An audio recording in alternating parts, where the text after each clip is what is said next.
The hospital's waiting room smelled faintly of antiseptic and burnt coffee.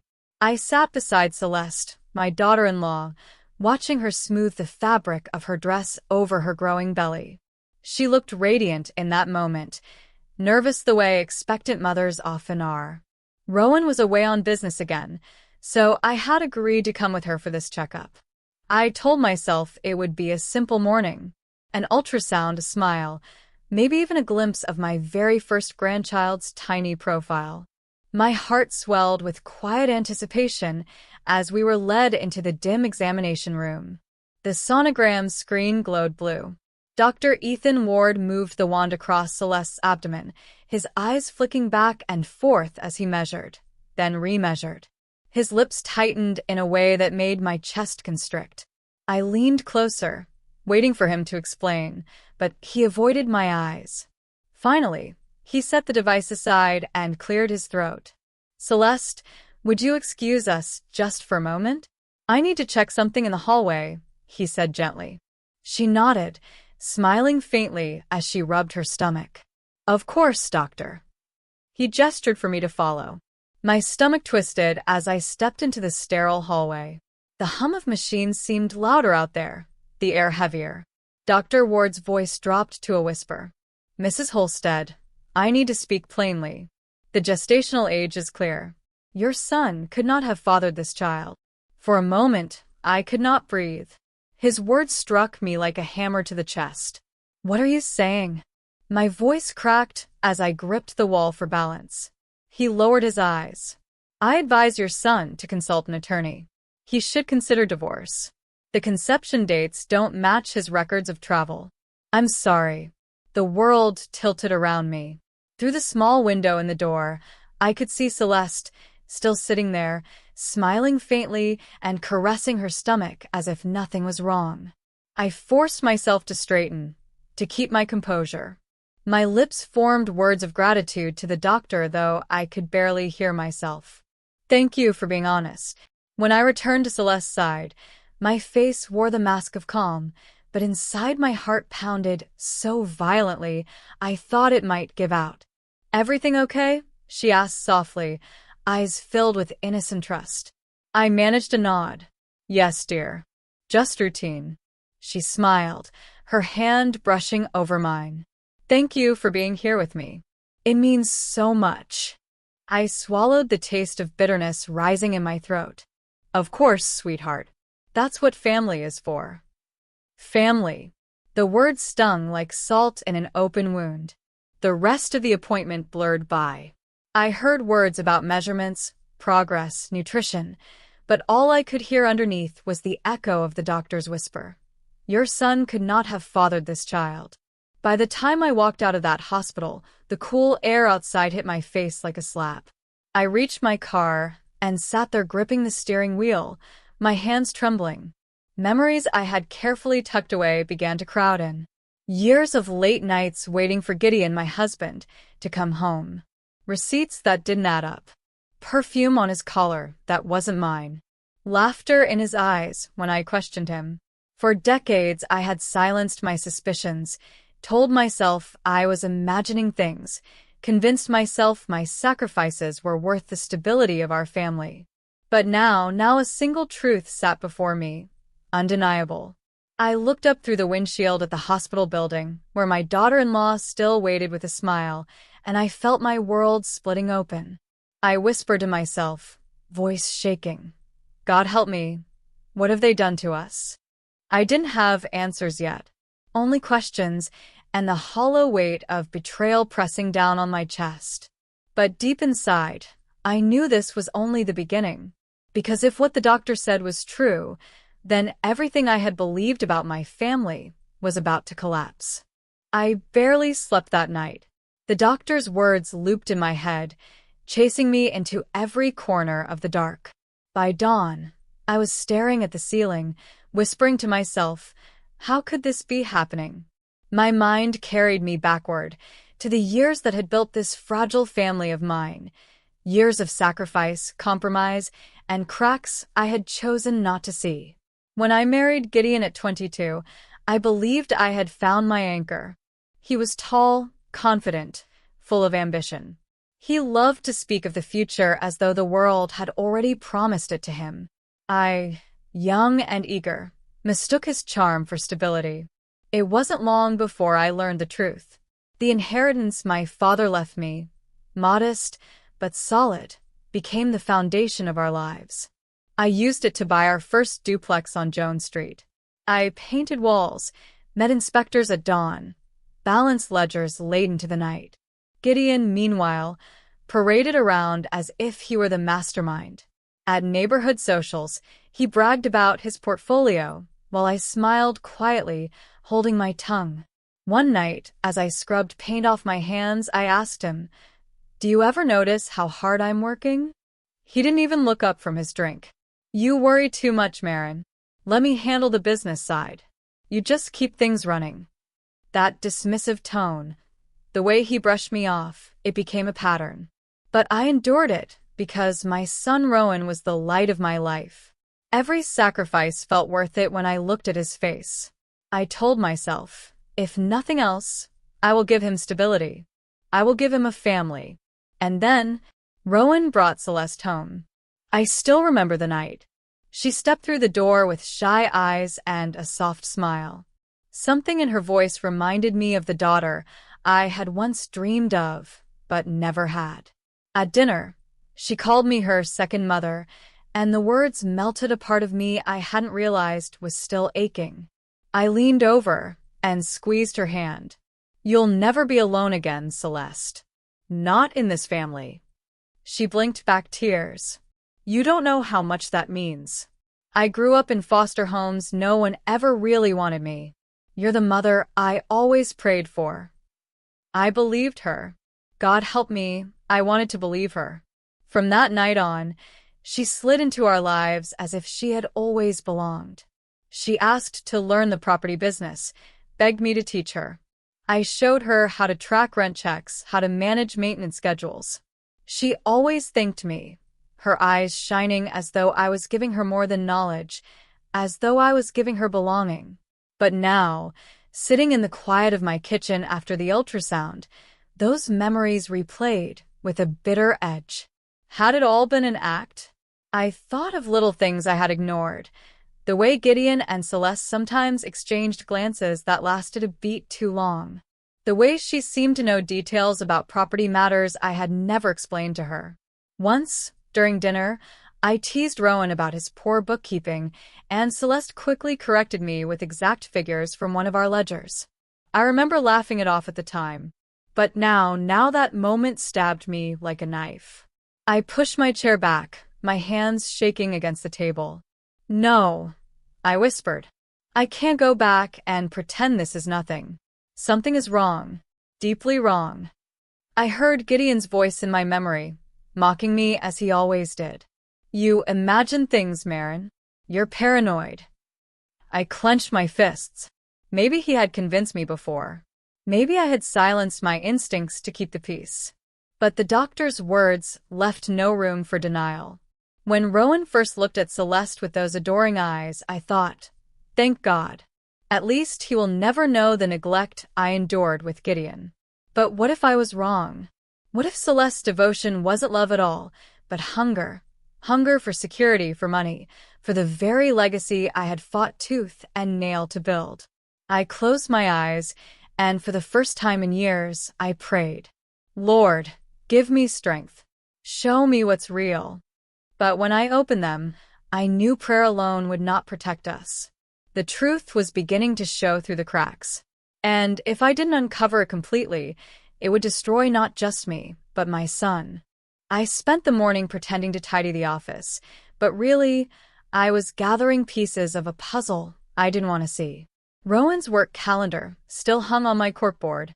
I traced the squares with my finger, whispering the dates like a prayer. Austin, February 1st through 14th. My breath caught. The doctor's timing sat like a stone in my chest. "Mom, you okay?" Rowan had asked me last week over the phone. I could still hear his warm concern. I answered in the same careful tone now, to an empty room. "I'm fine, sweetheart. Just checking schedules." My voice sounded steady, but inside everything shook. I opened the file drawer where I kept the household receipts, the ones Gideon never bothered to read. Paper slid under my hands like dry leaves. Dinners on River Street. Twice in February. Once in March. The totals were obscene for two people who claimed to be watching expenses. I whispered to myself, "Who are you trying to impress, Gideon?"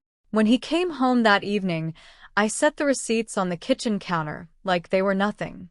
"You had meetings at Maris and Ellis," I said lightly, pouring iced tea. "How did those go?" He didn't glance down. "Fine," he said, flipping through his phone. "Clients like a good steak." "Clients," I repeated, watching his face. "Were they hungry or just expensive?" He sighed, finally looking at me. "You're doing that thing again, Marin," he said, voice flat. "Reading into nothing." "I'm reading numbers," I said, and I heard my own calmness surprise him. He smirked and tapped the stack. "And I'm telling you the business requires finesse. You want me to close deals, don't you?" "I want honesty," I said. The word hung between us like a bright light. He put his phone down and gave me the look he'd used for years to shut me up. "You're paranoid," he said softly, almost pitying. "You always have been." The old wound burned, but this time I didn't flinch. "I kept this house standing while you played owner," I said. My hands trembled, but I met his eyes. "Don't mistake my silence for blindness." He chuckled, a quick, dismissive sound, and took the receipts with him as he walked out. The door clicked shut, and the kitchen felt colder. 2 days later, I met Celeste for coffee near the square. She wore a soft sweater and that wide, grateful smile that had once melted me. "How are you feeling?" I asked, and I meant it. No matter what else was true, a child was growing inside her. "Better," she said, rubbing her belly. "The baby kicks after I drink anything sweet." I nodded and let a beat pass. "I saw a gorgeous gold bracelet in a shop window on River Street last week," I said, stirring my cup. "Made me think of you." She looked down at her bare wrist and laughed. "I wish," she said, lifting her hand. "No new jewelry here." I studied her face the way a mother studies a fever, looking for heat where others just see pink cheeks. "If you ever want to browse together," I said, "I'd love to treat you." "You're too good to me," she whispered, eyes shining. "You're the mother I never had." The words slid in like a blade and twisted. I smiled anyway. "Family takes care of family," I said, and I swallowed the bitterness that rose with the line. Back home, I spread the receipts on the dining table and added a jewelry store invoice I'd found in Gideon's jacket pocket. March, gold bracelet, signature I didn't recognize. I placed it beside Rowan's Austin flights and the ultrasound printout Celeste had left in her tote. Dates don't love anyone. They just sit in order and tell the truth. That night, I tried again with Gideon, softer this time. "I worry about appearances," I said as he loosened his tie. "People talk when bills don't match stories." He gave me that tired smile men use when they believe they're smarter. "What story do you think you're in, Marin?" he asked. "Because I'm in a success story." "A success story?"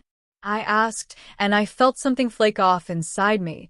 Another layer of hope, maybe. "Then why does the ending keep changing when I check the dates?" He stepped closer, breath warm with bourbon. "You start trouble when you get bored," he said, voice a warning wrapped in charm. "Don't." I held his gaze. "Or what? You'll laugh at me until I stop speaking?" The words came out low, steady, sharper than I intended. He shrugged, kissed the air by my cheek, and left the room humming. I stood alone with the receipts. Sleep didn't come. I sat at my desk with the lamp turned low, copying every document that mattered. Bank statements, property ledgers, Rowan's travel emails. I slid each copy into a plain folder and tucked it behind the false back of an old reference binder. If Gideon wanted a performance, I would give him one. The quiet wife, the steady hands, the woman who never looks twice. Meanwhile, I would read everything twice. Near midnight, my phone buzzed. "Rowan." "Hey, Mom," he said, voice soft. "Celeste is exhausted. I'm worried about her." "Be gentle with her," I said, and I meant every word. "And be careful with paperwork, son." He chuckled. "You and your paperwork." "I'm serious," I said, and my voice tightened. "Promise me you won't sign anything you haven't read." "Okay," he said after pause. "I promise." "Good." I stared at the folders, feeling the current pull beneath a calm surface. "We'll talk soon." When the call ended, the house settled into that deep, late silence that makes your own heartbeat sound loud. I looked at the neat stacks on the desk, at the dates marching across each page. If I shouted now, they'd bury me in laughter and call it love. If I moved too fast, I'd tip my hand and lose everything I needed to learn. So I switched off the lamp and stood in the dark, listening to the quiet that had always kept me company. If the truth was going to show itself, it would do it in silence. And silence, I decided, would be my weapon. I told no one when I packed a single suitcase and drove south. To the world, I said I needed space to focus on paperwork. In truth, I needed air that wasn't thick with Gideon's laughter and Celeste's sweet-smelling lies. I rented a carriage house tucked beneath live oaks heavy with Spanish moss. Its walls were thin, but the silence was mine.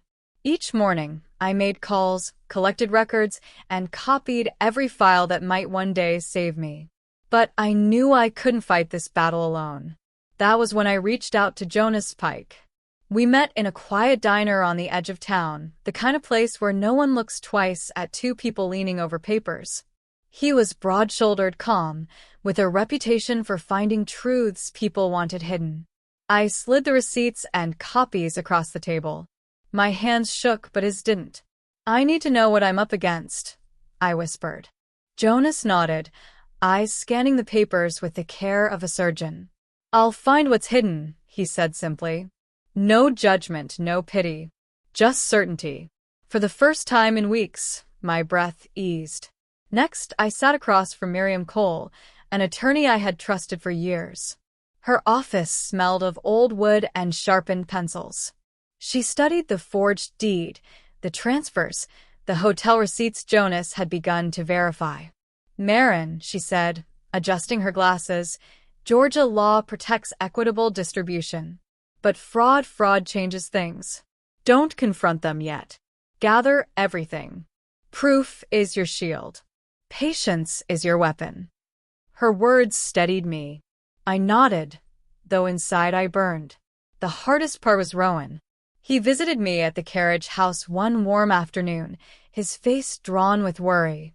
"Mom, you've been distant," he said. "Celeste is hurt. She thinks you don't trust her." I poured him sweet tea and tried to smile. "She's overwhelmed. Pregnancy does that. She just wants to help," Rowan said, pulling a folded document from his bag. "She even suggested power of attorney. So if anything ever happened to me or you, she could manage accounts." My stomach dropped. "May I see it?" He handed it over, unsuspecting. My eyes raced over the words: access to operating accounts, vendor contracts, even the trust. My hand went cold. I placed it back on the table, covering it with my palm. "Rowan," I said firmly, "never sign a paper you don't fully understand. Promise me." He frowned. "Mom, she's my wife. She just wants to make things easier." I forced my voice to stay steady. "Promise me, son. Please." He hesitated, then exhaled. "All right. I promise." I reached across and squeezed his hand. "Good. One day you'll thank me." But when he left, his eyes still held doubt. He thought I was letting suspicion poison me. He didn't see the storm building over his head. That night, I sat alone on the porch of the carriage house, watching the shadows stretch across the oak-lined road. I could almost hear Celeste's voice in the wind, sweet and convincing. "You're the mother I always prayed for." The words, once a bomb, now burned like acid. Inside, I turned to the folder Jonas had already started filling. Names, dates, photographs. Each page heavier than the last.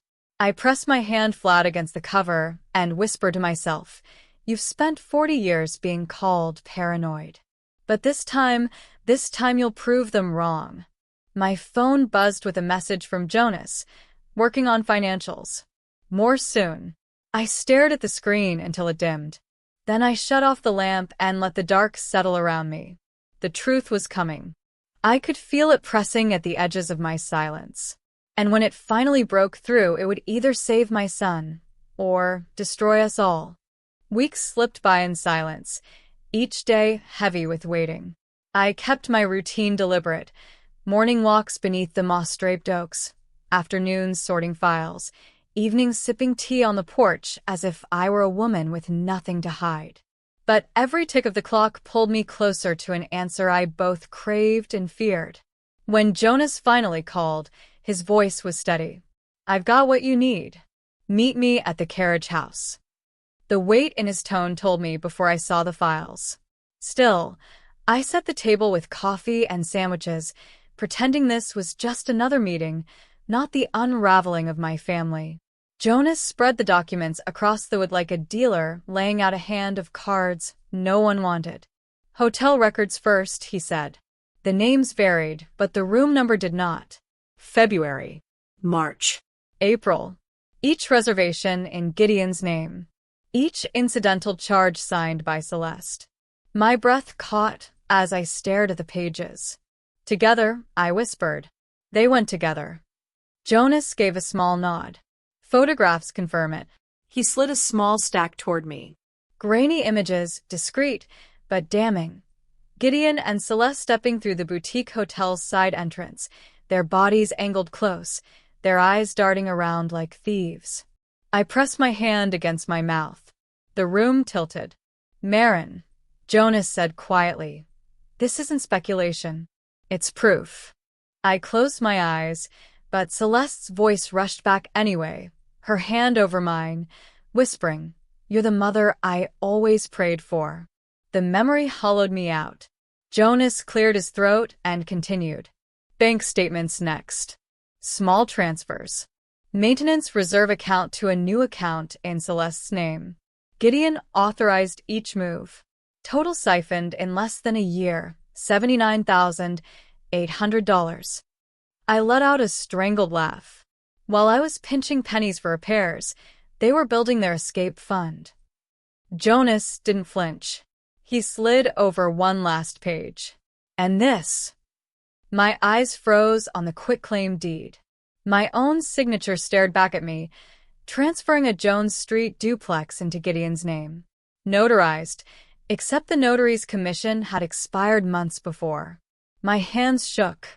"They forged me," I whispered. "Sloppy enough to be caught, but bold enough to try." Jonas leaned back. "They think you're blind, Marin, but you've outlasted worse storms. You'll outlast this too." I wanted to believe him, but all I felt was the ache of betrayal. That evening, I carried the files to Miriam's office. She read in silence, her brow tightening with each page. Finally, she looked up, her voice crisp. "This is more than infidelity. This is fraud, theft, conspiracy." Her words rang like a verdict. I nodded, throat dry. "Then we fight." "We will," she said firmly, "but with precision. Amend your will immediately. Secure every account. And do not confront them until we're ready." I exhaled slowly. For once, I won't warn Gideon that I see him. Miriam gave me a small smile. Good. Let him keep walking into his own trap. On the drive back, the city lights blurred through my tears. Proof had weight, heavier than suspicion, heavier than silence. But it was also armor. For the first time, I carried not just doubt, but weapons. Back at the carriage house, I sat in the dim kitchen, the files spread out again. I whispered to myself, "You've called me paranoid for years. You laughed when I begged for honesty. But the numbers don't laugh. The photographs don't lie." The next morning, Rowan came to visit. He brought Celeste with him, her cheeks glowing, her hand resting delicately on her stomach. "Mom," Rowan said brightly, "we thought you might want company." I forced a smile, hiding the folders beneath a dish towel. "Of course. Sit, both of you." Celeste leaned close, her eyes warm. "You've been so good to me, Marin. I don't know how I'd manage without you." Her words sank like stones into my chest. I wanted to shout, "Without me, you'd have nothing." But instead I nodded, my voice even. "Family looks after family." Rowan smiled, relieved, while Celeste squeezed my hand. But inside, I clenched my jaw. I knew now, beyond doubt, that every smile was a mask, every kindness a strategy. And I would not let them take everything I had built. When they left that afternoon, I locked the door, pressed my back against it, and whispered into the silence, "You think I'm still blind, but I've never seen more clearly in my life." I decided the only way forward was to act as though nothing had changed. If Gideon and Celeste believed me blind, then blindness would be my disguise. So I arranged a Sunday gathering at the house on Victory Drive. I invited friends from the neighborhood, old church acquaintances, even a few tenants. Gideon loved presiding over these events, puffed up with laughter and bourbon, basking in the image of the successful patriarch. Let him have it, I thought. The higher he stood, the harder the fall. That afternoon, the house buzzed with chatter and clinking glasses. Gideon poured drinks with a flourish, telling the same stories he had recycled for years. People laughed, not knowing how hollow his words truly were. Celeste floated among the guests, one hand resting lightly on her belly, the picture of maternal grace. She leaned against me at one point, whispering, "I don't know how I'd get through this pregnancy without you." I turned and gave her the same soft smile I'd practiced in the mirror. We take care of each other. That's what families do. Inside, ball burned my throat. I wanted to shout, "You're stealing from us," even as you smile in my face. But I held my mask firm. As twilight settled and the last guests drifted out, I retreated to the kitchen. My phone buzzed with a message from Jonas, "Another file ready. Check your email." My hands trembled as I opened it. Photographs filled the screen, Gideon and Celeste again, slipping into the boutique hotel like fugitives. Dates stamped in the corner, undeniable. Then came the scan of a note in Celeste's handwriting. "Just a few more months, and we'll be free. When the papers move, the rest is ours." I gripped the counter until my knuckles whitened. The words burned hotter than any photograph. This wasn't a fling. This was a plan. That night, I sat across from Gideon at the dinner table. He tore into boiled shrimp, laughing about a repair issue on one of our rentals. "We're doing well, Marin," he said, wagging his fork. "Better than ever. You worry too much." I poured iced tea into his glass and smiled faintly. "Perhaps I do." He chuckled, oblivious, as though he still held all the cards.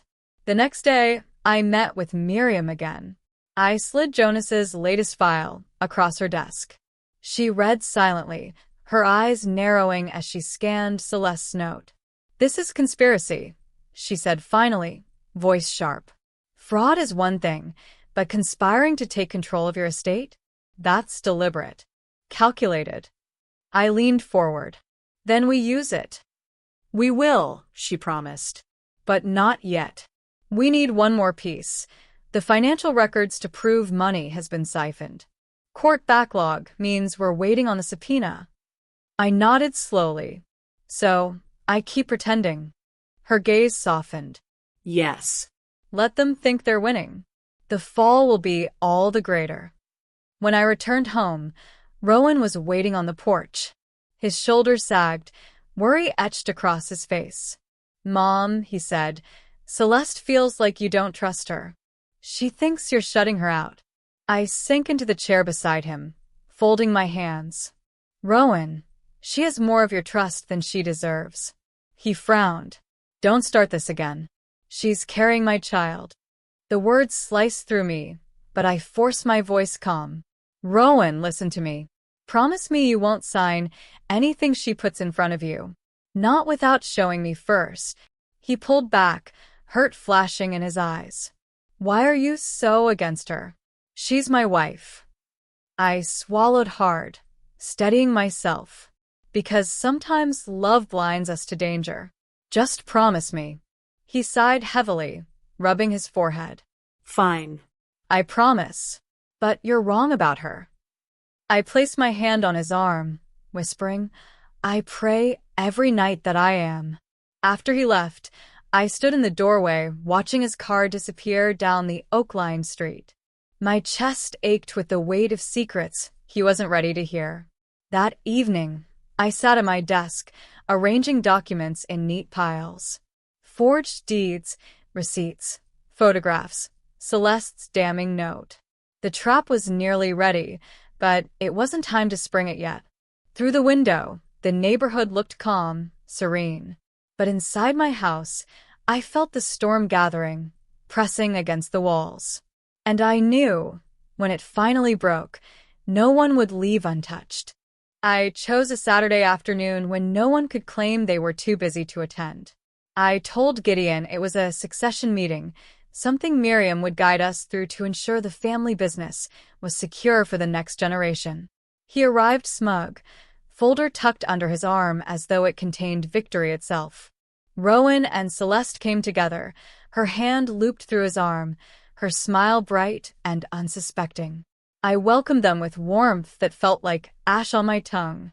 Thank you for coming, I said, leading them into the living room where sunlight stretched across the hardwood floor.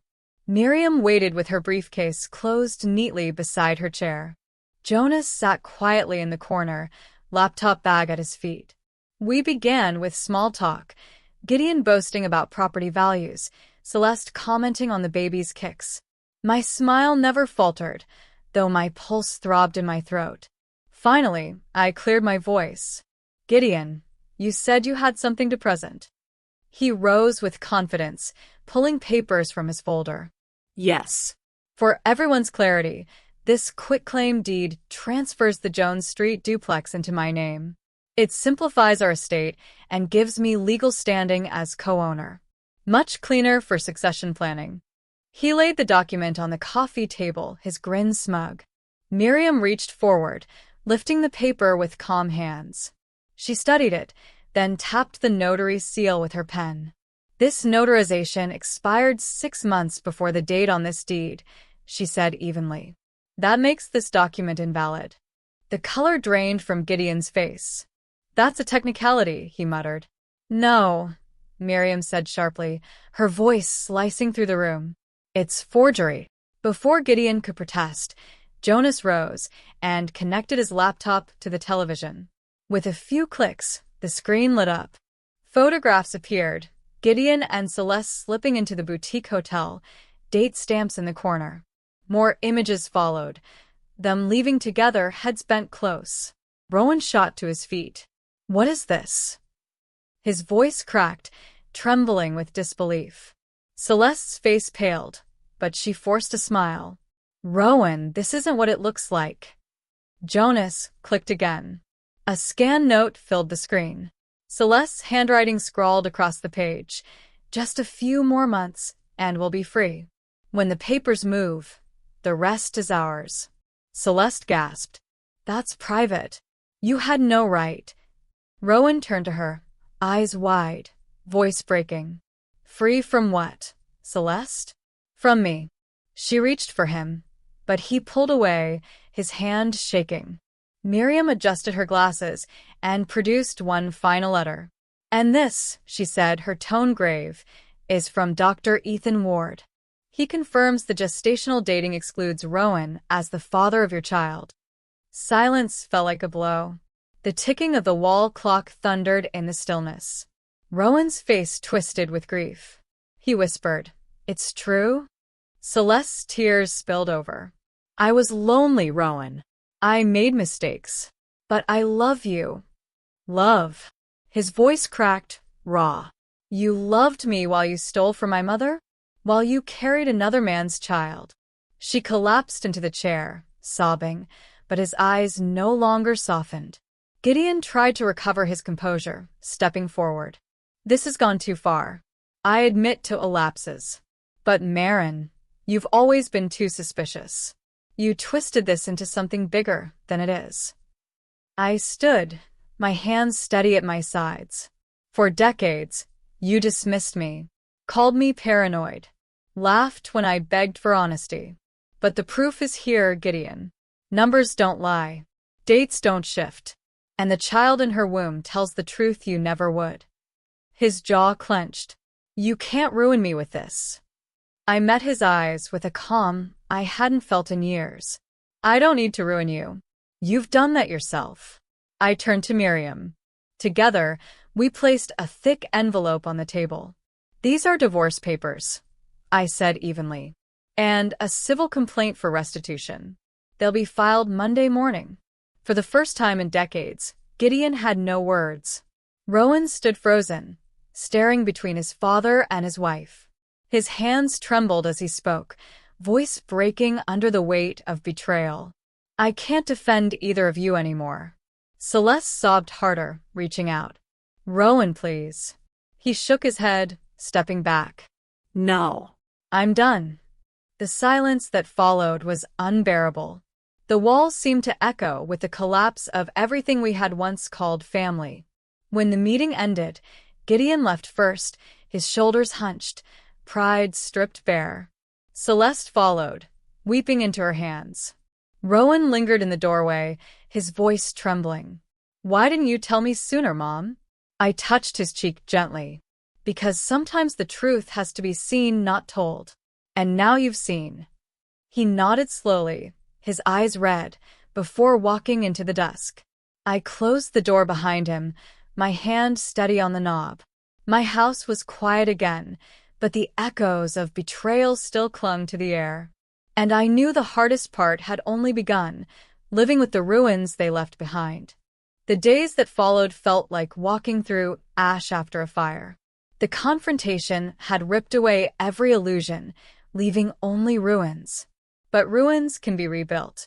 Courtrooms became my second home. Gideon strutted in at first, still clinging to the charm that once fooled so many. He spoke of his rights, puffed his chest, claimed the businesses were his legacy. But Miriam's filings, the trust documents, and Jonas's careful evidence stripped his arguments bare. Piece by piece, the mask crumbled. When the decree was final, Gideon walked away with nothing but his name, and even that tasted sour on the tongues of neighbors who now whispered his disgrace. I heard he rented a single room above a hardware store. The man who once mocked my caution now lived on scraps of pride. Celeste's fall was swifter. Rowan filed for divorce, with Miriam guiding him through every step. The judge moved quickly once the doctor's testimony was read and the bank records laid out.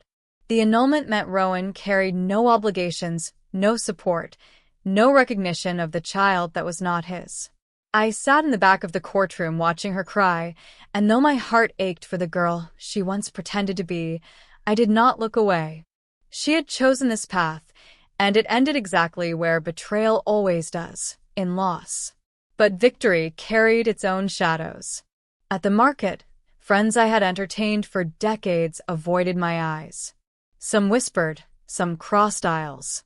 No one wanted to stare too long at a marriage shattered so publicly. At church, pews shifted subtly, conversations hushed as I passed.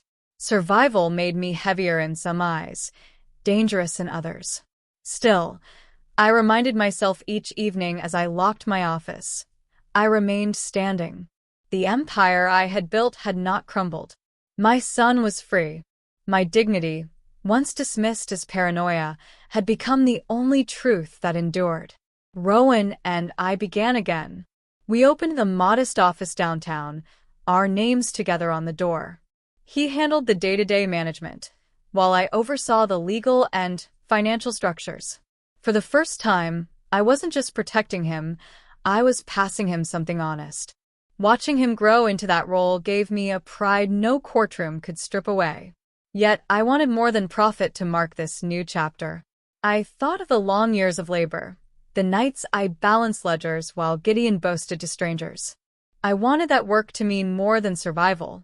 So I established a scholarship at Savannah Technical College for students pursuing property maintenance and restoration.